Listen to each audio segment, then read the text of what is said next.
and men will come into my world. People will come to aid, and they will think they are initiating the urge to help. They are playing only their part. They must do what they do, because I have done what I did, having moved from one state into the other.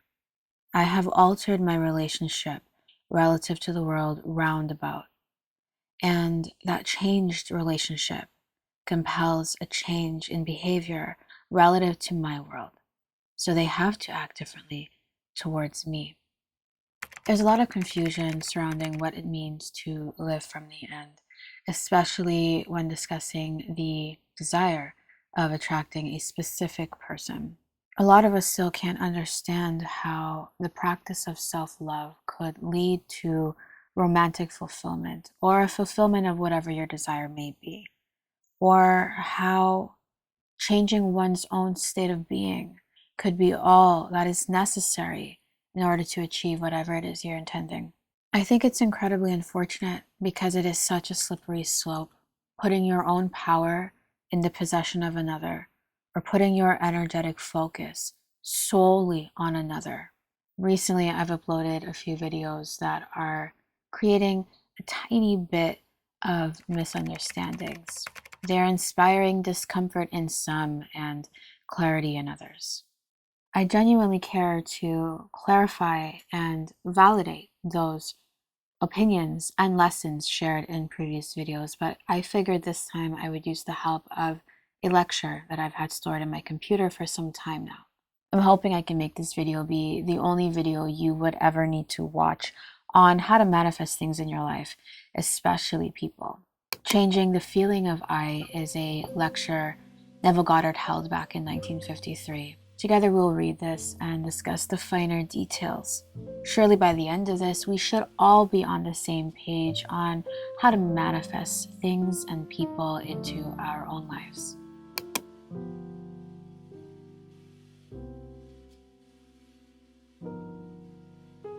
There isn't a thing to become. All things are taking place.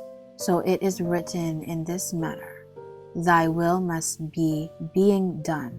Thy kingdom must be being restored. It is the only way you could express it, if you would express the imperative passive mood. But from the Latin, from which our translation was made, there is no first aorist of the imperative passive mood. So, we have it in the way we have it, but it does not reveal the intent of the mysteries. If you will see all things are now, you don't become. You simply select the state that you would occupy. Occupying it, you seem to become, but it is already a fact. Every aspect of that state in its most minute detail, it's worked out and taking place. You, by occupying the state, seem to go through the action of unfolding that state, but the state is completely finished and taking place. So now, you can choose the being you want to be, and by choosing a being other than what you are now expressing, you start the change of the feeling of I. So, I want to point out the sentence here. You can choose the being you want to be, and by choosing a being other than what you are now expressing, you start the change of the feeling of I. It appears very clear to me that we are being encouraged to focus on who we are being from moment to moment, not on who or what we're manifesting. This is why the specific person you're trying to attract back or for the first time into your life is not going to conform to your wish so long as you are preoccupied with manifesting them back.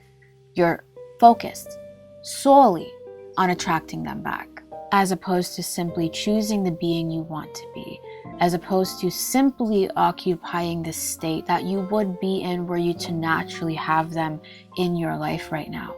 Unfortunately, when some of us first discovered these philosophies, we discovered them from a very dark mental space. We were feeling hopeless and powerless, and so we decided to try this thing called manifestation as a last-ditch effort to fix what was wrong in our lives. We Googled things like how to get my ex back, or how to manifest my ex, how to manifest my specific person. We even settled for how to manifest a text message from my ex. So many of us have fallen into the trap of manifesting from without, or at least attempting to, when all manifestation starts from within. These philosophies are about self-improvement, not just about getting things and accumulating things. And of course, if I'm in a state of being one of lack, I would not want to hear this right now. I wouldn't want to hear any of this right now, because I am so convinced that the solution to my lack would be the fulfillment with a physical thing put into the hole that is now in my life. My ex used to occupy that chair, and now the chair is empty. Of course, the chair would no longer be empty if my ex were sitting in it. That's a reasonable equation. So let me now focus on manifesting my ex back. And I'm going to focus solely on putting him back in that chair. Forget about me. This has nothing to do with me or my own state of being. This is all about him. But unfortunately, that'll never work, my love. We do not manifest from without. All things come from within you. Let's move forward. Now, how will I know that I've changed the feeling of I? By becoming first with an uncritical observation of my reactions to life, and then noticing my reactions when I think I am identified with my choice. If I assume that I am the man that I want to be, let me observe my reactions. If they are as they were, I have not identified myself with my choice, for my reactions are automatic, and so if I am changed, I would automatically change my reactions to life. So the changing of the feeling of I results in a change of reaction, which change of reaction is a change of environment and behavior. So now what this says to me is you've changed your state of being, you've altered your self-concept, and you've become the man or the woman you ought to be, where you desire a physical reality for you right now, or at least you think you have. Are you still Googling how to get my ex back? How to manifest an SP, how to manifest physical appearance changes? Are you constantly checking the physical environment to see if your desire has happened yet, or if it's yours yet? If this is the case, then what do you honestly believe your assumptions truly are? But let me warn you now, a little alteration of mood is not a transformation. It's not a real change of consciousness, because as I change my mood for the moment, it can quickly and rapidly be, I would say, replaced by another mood in the reverse direction. When I say that I was changed, as that gentleman changed his mood, his state of consciousness, it means that having assumed that I am what the moment denied, what my reason denied, that I remain in that state long enough to make that state stable, so that all my energies are flowing from that state. I am no longer thinking of that state.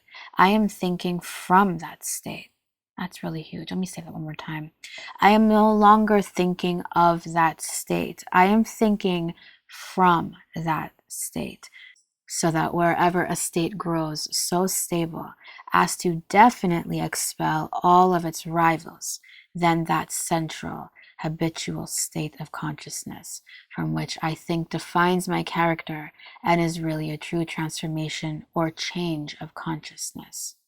Whenever I reach that state of stability, watch my world mold itself then in harmony with this inner change.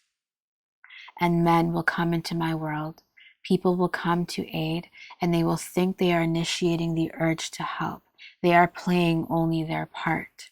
They must do what they do, because I have done what I did, having moved from one state into the other. I have altered my relationship relative to the world round about, and that changed relationship compels a change in behavior relative to my world. So they have to act differently toward me. Let me just repeat the juice right here. Whenever I reach that state of stability, watch my world mold itself then in harmony with this inner change. And men will come into my world, people will come to aid, and they will think they are initiating the urge to help. They are playing only their part.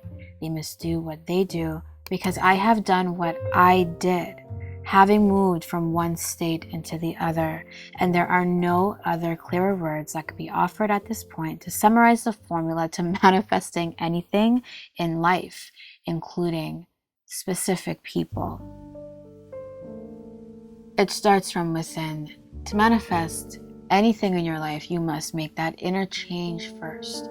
You have to improve yourself. You have to make those alterations to yourself first, to your own state of being, to your own identity. And we have to be honest about this. How would you honestly think?